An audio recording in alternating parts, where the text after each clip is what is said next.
નમસ્કાર ગુજરાત। આજના મુખ્ય સમાચારની અંદર રાજ્યમાં કેવું રહેશે ચોમાસું, અંબાલાલ પટેલની નવી આગાહી, ગુજરાત સરકારનો મોટો નિર્ણય, બજેટમાં ખેડૂતોનું દેવું માફ થશે, મહિલાઓને દર મહિને 15,000 રૂપિયાની સહાય, વૃદ્ધોને પેન્શન યોજનામાં લાભ મળશે, ખેડૂતોને મળશે સસ્તા ભાવે ખાતર, અમિત શાહ આપશે ભેટ, સરકારે લાગુ કર્યો છે નવો નિયમ, સીએનજી ગેસના ભાવમાં થયો છે વધારો, રાશન કાર્ડ, આધાર કાર્ડ, પાન કાર્ડ ધારકો આપે ધ્યાન, સાથે 17મો હપ્તો નથી મળ્યો તો કરો આ કામ, ખાતર ખરીદવા માટે 70% સબસિડી, ટ્રેક્ટર ખરીદવા 75,000 રૂપિયાની સહાય અને આજના સૌથી મોટા ખેડૂત સમાચાર। મિત્રો, દરેક સમાચાર, દરેક માહિતી જણાવું એ પહેલાં ગુજરાતના જે પણ મિત્રો ચેનલ પર જો નવા આવ્યા છે એ મિત્રોને ખાસ વિનંતી છે કે ચેનલને સબસ્ક્રાઈબ કરવાનું ભૂલતા નહીં, સાથે આજનો આ વિડીયો છે તેને અંત સુધી જોતા રહેજો। મિત્રો, અત્યારના તાજા સમાચારની અંદર વાત કરીએ તો રાજ્યમાં કેવું રહેશે ચોમાસું, અંબાલાલ પટેલની નવી આગાહી। અંબાલાલ પટેલે અષાઢી બીજના દિવસે થયેલા વીજળી પરથી કેટલો વરસાદ પડશે તેમની આગાહી કરી છે। તે મુજબ આકાશમાં વાદળો છે। અષાઢી બીજના દિવસે પૂર્વ દિશામાં વીજળી થઈ હતી, તેથી રાજ્યમાં ફરી વરસાદી માહોલ જોવા મળી શકે છે। તારીખ 9, 10 અને 11 જુલાઈએ ઉત્તર અને મધ્ય ગુજરાતના ઘણા ભાગોમાં 1 ઇંચથી પણ વધુ વરસાદ વરસી શકે છે। 17 જુલાઈ પછી રાજ્યમાં સારા વરસાદનું અનુમાન તેમના દ્વારા લગાવવામાં આવ્યું છે। મિત્રો, ત્યારબાદના સમાચારની અંદર વાત કરીએ તો ખેડૂતોને મળશે સસ્તા ખાતરની ભેટ, અમિત શાહ કરશે જાહેરાત। મોંઘવારીના મારથી ખેડૂતોને બચાવવા અને તેમને ખેતી ખર્ચમાં ઘટાડો કરવા કેન્દ્ર સરકાર નવી યોજના શરૂ કરવા જઈ રહી છે। આ સાથે ખેડૂતોને 50% સુધી સસ્તું ખાતર મળશે। કેન્દ્રીય મંત્રી અમિત શાહ ટૂંક સમયમાં આ યોજના શરૂ કરવા જઈ રહ્યા છે। સંયુક્ત રાષ્ટ્ર મહાસભાએ તાજેતરમાં વર્ષ 2025નું આંતરરાષ્ટ્રીય સહકાર વર્ષ તરીકે જાહેર કર્યું છે। કેન્દ્ર સરકાર ખેડૂતોને મોટી ભેટ આપવા જઈ રહી છે।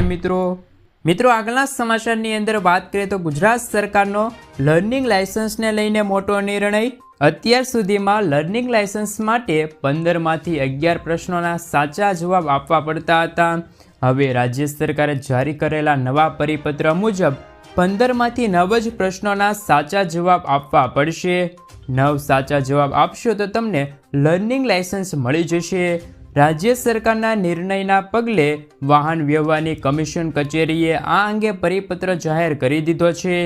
આના પગલે રાજ્યની આરટીઓ સિસ્ટમમાં પણ મોટા પાયે ફેરફાર કરવામાં આવ્યો છે। લર્નિંગ લાયસન્સના નિયમોમાં આ ફેરફારને લીધે વાહન ચાલકો માટે લર્નિંગ લાયસન્સ મેળવવું વધુ સરળ થયું છે। લાયસન્સ લેવા માટેની પરીક્ષામાં રાહત આપવામાં આવે છે। તેના લીધે આગામી સમયમાં લર્નિંગ લાયસન્સ ધારકોની સંખ્યામાં પણ વધારો થઈ શકે છે। મિત્રો, આગળના સમાચારની અંદર વાત કરીએ તો શું બજેટમાં દેવું માફ થશે?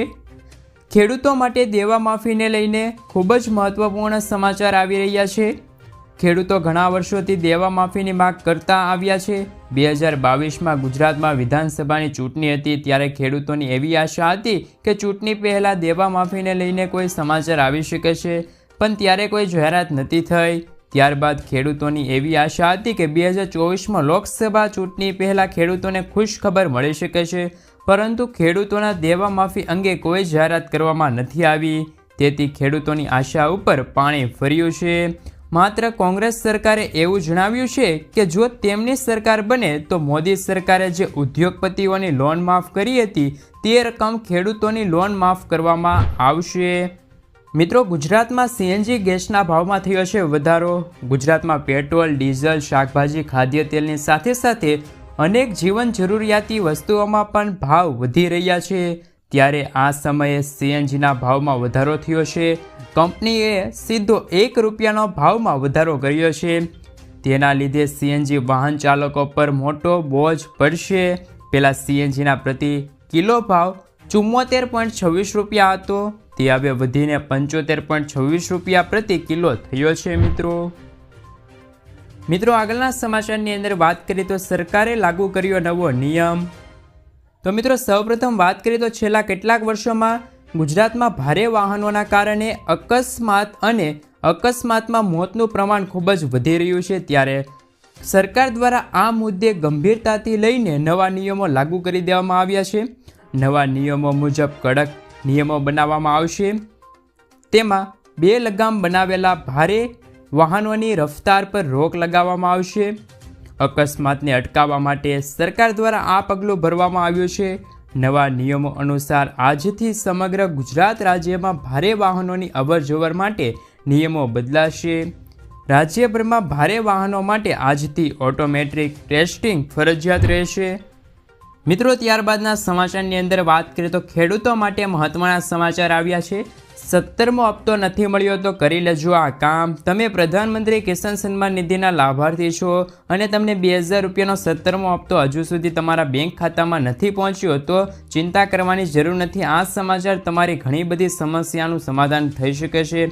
તમને જણાવી દઈએ કે તાજેતરમાં જ 18 જૂને વારાણસીની મુલાકાત દરમિયાન પીએમ મોદીએ દેશના 9 કરોડથી પણ વધારે ખેડૂતોના ખાતામાં 17મો હપ્તો ટ્રાન્સફર કર્યો હતો.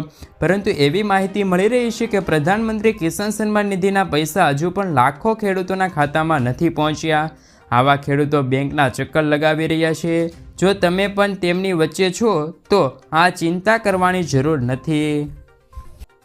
જો તમને હજુ સુધી 17મા હપ્તાનો લાભ નથી મળ્યો તો તેમની પાછળના 3 મુખ્ય કારણ હોઈ શકે છે. તેનો અર્થ એ છે કે તમે હજુ સુધી ઈ-KYC કરાવ્યું નહીં હોય. જો તમે ઈ-KYC કરાવવામાં બાકી છો તો તમે તે વહેલી તકે કરાવી લેજો.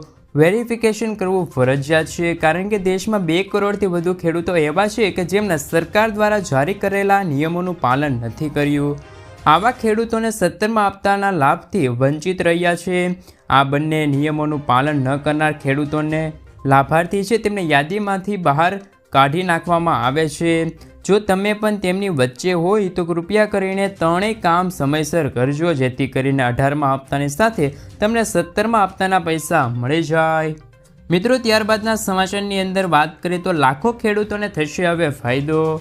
દેશમાં ખેડૂતો માટે સૌથી વધુ લોકપ્રિય KCC લોન યોજના બાદ કેન્દ્ર હવે બીજી મોટી યોજના લઈ આવ્યું છે અને આ યોજનાનું નામ ઈ-કિસાન ઉપજ નિધિ યોજના છે. ખેડૂતો માટે ગુજરાત સરકાર દ્વારા નવી યોજના લઈ આવ્યા છીએ. આ યોજના હેઠળ એવા ખેડૂતોને લોન મળે છે કે જેઓ ખેડૂતો વેરહાઉસની અંદર પોતાના માલ સાચવવા માગતા હોય અથવા તો ગોડાઉનની અંદર પોતાનો માલ સાચવ્યો હોય તો તેવા ખેડૂતોને છે તે લોન મળવાપાત્ર રહેશે. કેન્દ્રીય મંત્રી પિયુષ ગોયલે કહ્યું છે કે લોન યોજના હેઠળ ખેડૂતોને કોઈપણ ગેરંટી વગર સરળતાથી 7% વ્યાજદરે લોન મળશે. જો ખેડૂતોએ KCC યોજના હેઠળ કોઈ લોન લીધી હોય તો તેમને વેરહાઉસ દ્વારા આપવામાં આવેલી રસીદના આધારે લોન મળવાપાત્ર રહેશે. આધાર કાર્ડ ઉપર મળશે 50,000 રૂપિયાની લોન. જો તમારી પાસે પણ આધાર કાર્ડ છે તો તમને ગેરંટી વગર મળશે 50,000 રૂપિયાની સહાય. હાલમાં રાજ્યમાં લોકસભાની ચૂંટણીનો માહોલ હતો ત્યારે સરકારે પ્રધાનમંત્રી સ્વનિધિ યોજના હેઠળ ડિસેમ્બર 2024 સુધી લંબાવવામાં આવી છે. આ યોજના અગાઉ તેમની છેલ્લી તારીખ 31 માર્ચ 2023 હતી. આ યોજના હેઠળ નાના વેપારીઓ અને સ્ટીલ વેન્ડર્સ લોન આપવામાં આવે છે. નાના મંત્રાલયે ટ્વીટ પર માહિતી કરી છે કે જો કોઈ શહેરી વિક્રેતા, મજૂર અને અન્ય કોઈ નાગરિકને કરિયાણા, રેડીમેડ અથવા તો ફળની દુકાન ખોલવા માગે છે તો તેવા તમામ વ્યક્તિઓને આ યોજના હેઠળ લાભ મળવાપાત્ર રહેશે. જો તમે પણ આ યોજનામાં અરજી કરવા માગતા હોય તો જરૂરી ડોક્યુમેન્ટ સાથે અરજી કરાવી લેજો. મિત્રો, મફતમાં અનાજ વિતરણમાં થયો છે ફેરફાર.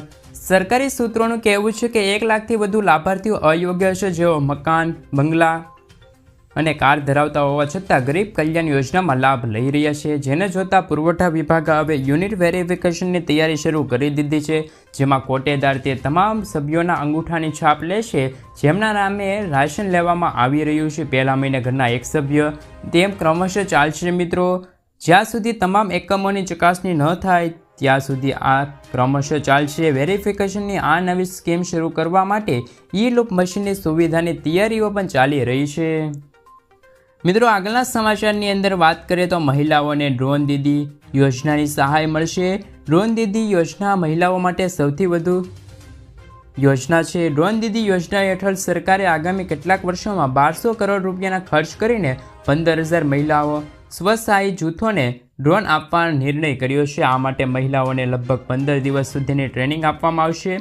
મહિલાઓને ડ્રોન ખરીદવા માટે તેમની કિંમત 80% અથવા તો વધુમાં વધુ 8 લાખ રૂપિયા આપવામાં આવશે. દર મહિને 15,000 રૂપિયાની સહાય મળશે. મિત્રો, નિરાધાર વૃદ્ધને પેન્શન યોજનામાં લાભ મળશે. ગુજરાતમાં વૃદ્ધ વડીલોની સરકારનો સામાજિક ન્યાય અને અધિકારિતા વિભાગ કામ કરે છે, જેમાં સરકાર નિરાધાર વૃદ્ધ પેન્શન યોજના ચલાવે છે. પેન્શન પાત્ર લાભાર્થીઓને માસિક સહાય મળે છે.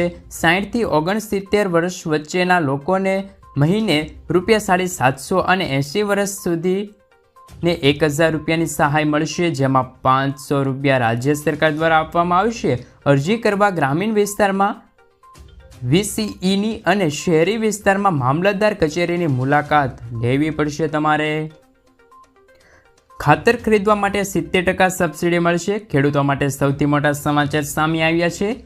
તેમને પહેલાંની જેમ સબસિડી પર ખાતર મળતું રહેશે. હાલમાં કેન્દ્ર સરકાર પાસે ખાતર પરની સબસિડી ઘટાડવાનો કોઈ પ્રસ્તાવ નથી. કેમિકલ્સ અને રાષ્ટ્રીય મંત્રી ભગવત ખુબાએ સંસદ ભવનમાં એક પ્રશ્નનો જવાબ આપતા કહ્યું છે કે તેમની સરકાર દેશમાં P&K ખાતર પર સબસિડી ઘટાડવાની કોઈ યોજના નથી લાવ્યું.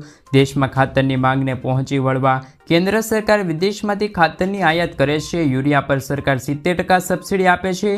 આ જ કારણે ખેડૂતોને યુરિયાની એક બોરીના ₹266 મળે છે. જો સરકાર સબસિડી હટાવે તો ખેડૂતોને યુરિયાની એક થેલી માટે ₹2,450 ચૂકવવા પડશે. પાન કાર્ડ ધારકો આપે ધ્યાન, જો તમારે પણ લોકો પાસે પાન કાર્ડ અને આધાર કાર્ડ સાથે લિંક કરવાનું બાકી હોય તો વહેલી તકે પાન કાર્ડને આધાર કાર્ડ સાથે લિંક કરાવી લેજો.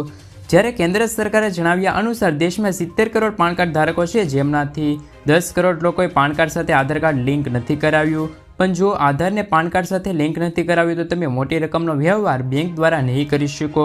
સરકારી યોજનાનો લાભ પણ તમે નહીં મેળવી શકો. મિત્રો, તેમજ ટેક્સ વિભાગ દ્વારા કોઈ રિફંડ આપવામાં આવશે નહીં. જોકે લાંબા સમયથી પાન કાર્ડને આધાર કાર્ડ સાથે લિંક કરાવ્યું નથી તો ગભરાશો નહીં. મિત્રો, સોલાર પંપ લગાવવા 90%ની સબસિડી મળશે. મિત્રો, ખેડૂતોને આર્થિક રીતે મદદ કરવા માટે સરકાર ખેડૂતોને પંપ સેટ સ્થાપિત કરવા માટે સબસિડીની સુવિધા પૂરી પાડે છે. PM કુસુમ યોજના હેઠળ રાજ્ય સરકાર દ્વારા પંપ સેટ પર સબસિડી આપવામાં આવે છે. તમને જણાવી દઈએ કે આ યોજના હેઠળ રાજ્યના 14,000 ખેડૂતોને છે તે ખેતરમાં સોલાર પંપ સેટ લગાવવા માટે સબસિડી મળશે, જેથી જે પોતાના પાકને સરળતાથી સિંચાઈ કરી શકે છે.